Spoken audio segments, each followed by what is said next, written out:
NTA वालों, आपने हजारों बच्चों के साथ नाइंसाफी की है। बहुत सारे बच्चे हमारे संपर्क में हैं। उनका दुख दर्द जो है मैं आपके सामने शेयर करने जा रहा हूं।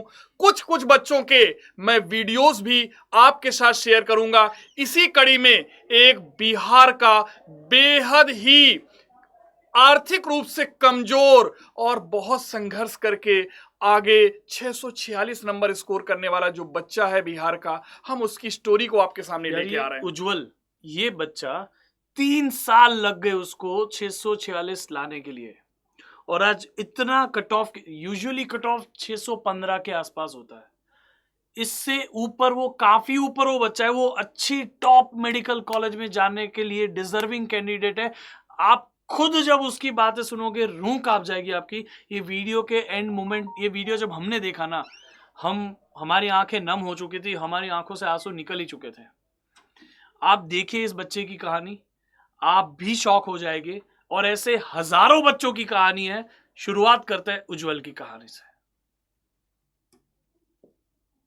मैं उज्जवल कुमार, बिहार राज्य का रहने वाला एक मामूली सा छात्र, जिसने इस वर्ष नीट परीक्षा में 646 अंक प्राप्त किए। इस अंक पर मेरी ऑल इंडिया रैंक 32,623 बन रही है। इस रैंक पर मुझे पूरे भारत में क्या, मुझे अपने बिहार में भी कोई कॉलेज नहीं मिलेगा। मैं एनटीए से ये पूछना चाहता हूँ, क्या इतने अंक कम है मुझे डॉक्टर बनने के लिए? क्या मैं इस लायक नहीं हूँ कि मैं एमबीबीएस कॉलेज में एक सीट डिज़र्व करूँ? मेरी क्या गलती है? मेरी ये गलती है कि मैं मिडिल क्लास फैमिली से बिलोंग करता हूँ, जो पैसे देकर 40 लाख में पेपर नहीं खरीद सकते, जो सिर्फ अपनी मेहनत पर डिपेंड करते हैं, जो अपने बच्चों पर भरोसा करते हैं कि उनके बच्चे उनकी आगे की ज़िंदगी बेहतर करेंगे। मैं 3 साल से एनटीएस एग्ज़ाम के लिए मेहनत कर रहा था। मुझे 3 साल लग गए, 3 ड्रॉप्स लग गए इतनी अंक प्राप्त करने के लिए। अब मैं क्या करूं? मैं फिर से ड्रॉप लेकर 700 अंक की तैयारी करूं? उसमें भी क्या गारंटी है कि अगले साल धांधली नहीं होगी? आपने जो ये धांधली किया है, 300 अंक वालों को ग्रेस दे देकर 700 अंक पे पहुंचा दिया है एनटीए। हमारे बारे में तो सोचते, हमारे साथ भी तो गलत हुआ था। हमारे सेंटर पे भी 15 मिनट लेट पेपर डिस्ट्रीब्यूट हुआ था। हमारे इन्विजिलेटर को तो आता भी नहीं था क्या करना है, कैसे कहाँ साइन करवाना है, हमें बताना पड़ रहा था। हमारा पेपर डिस्टर्ब हो रहा था एनटीए। इतनी गलत व्यवस्था थी, इतनी गर्मी में हमें पानी तक नहीं मिल रहा था।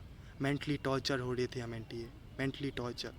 उस मेंटली टॉर्चर प्रेशर में हमने एनटीए पेपर लिखा, फिर भी सारी मेहनत पर बेकार आज पानी दिख रहा है। एनटीए वालों, हम लोग, मैं बताना चाहता हूँ, हम लोग रोते हैं, हमारे घर वाले रो रहे हैं। बहुत गलत किया है आपने हमारे साथ। आपका वो 20 दिन पहले पोर्टल अचानक से खोलना, रजिस्ट्रेशन करवाना, अचानक से आपका 4 तारीख को इलेक्शन के बीचों बीच रिजल्ट दे देना, ये सब क्या दिखा रहा है?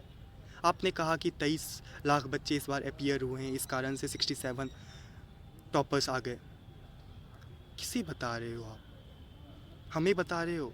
हमने साल भर तैयारी की है, हमने बहुत देखा, नहीं टॉपर निकलते हैं ऐसे अचानक से।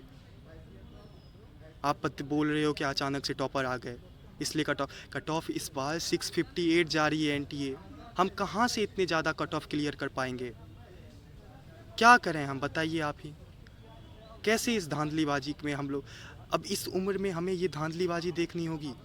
इस उम्र में, जिस उम्र में हमें मेहनत करने की एज है हमारी, किस हक से हमें पेरेंट्स अब दोबारा ड्रॉप लेने के लिए बोलें? और किस हक से हम लोग दोबारा ड्रॉप लें?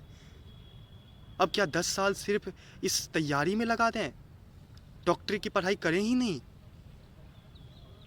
इतनी मेंटली टॉर्चर हमें भी बहुत ज़्यादा। हमारे सेंटर्स पे तो कैमरास भी नहीं थे एनटीए, कोई नहीं सुनने वाला था हमारी उस वक्त।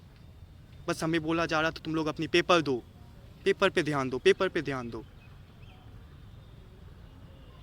आपने तो हमारे अंक एकदम एग्जैक्ट डाल दिए 646, बाकियों के 300 से सीधा 700 कर दिए, 720 कर दिए, 718 कर दिए, 719 कर दिए। एक ही, बताइए, आपने एक ही सेंटर से 8 टॉपर निकाल दिए। हमारे तो पूरे जिले वाले सेंटर से किसी को टॉपर नहीं हुआ है, कोई 720 नहीं लाया है। ऐसा आपने क्यों किया आंटी? हमारे बारे में भी तो सोचते। आप पे इतना भरोसा करते हैं, इतना जीवन का इतना कठिन समय आपके लिए तैयारी कर रहे हैं, इस एग्ज़ाम के लिए तैयारी कर रहे हैं, इस नीट के लिए तैयारी कर रहे हैं, फिर भी इस धांधलीबाजी में फंस रहे हैं। एक्सेप्ट कीजिए एनटीए, कृपया कीजिए, एक्सेप्ट कीजिए, हम जैसों बच्चों पर रहम कीजिए। 32,000 रैंक पर कुछ नहीं मिलने वाला है। सच बता रहा हूँ मैं, इस रैंक पर पिछले साल 8,000 रैंक बनी थी इस मार्क्स पर। खुशी की आंसुओं से सीधे गम की आंसुओं में बदल गई सारी खुशियाँ।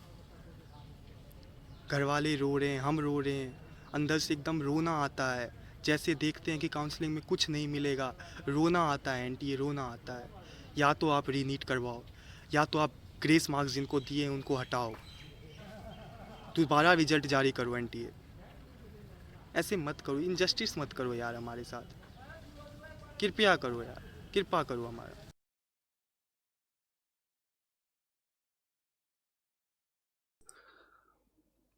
देख रहे हो आप कैसे इस बच्चे के बातों में हम इसको जवाब भी नहीं दे सकते, ऐसे ऐसी बातें उसकी हैं अभी।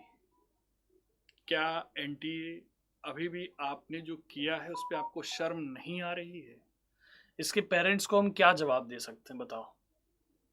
कहीं से ये बच्चे के साथ इंसाफ हो रहा है, कहीं से जस्टिस हो रहा है, उसका तो पूरा विश्वास उठ गया ना अभी तो पूरे सिस्टम से।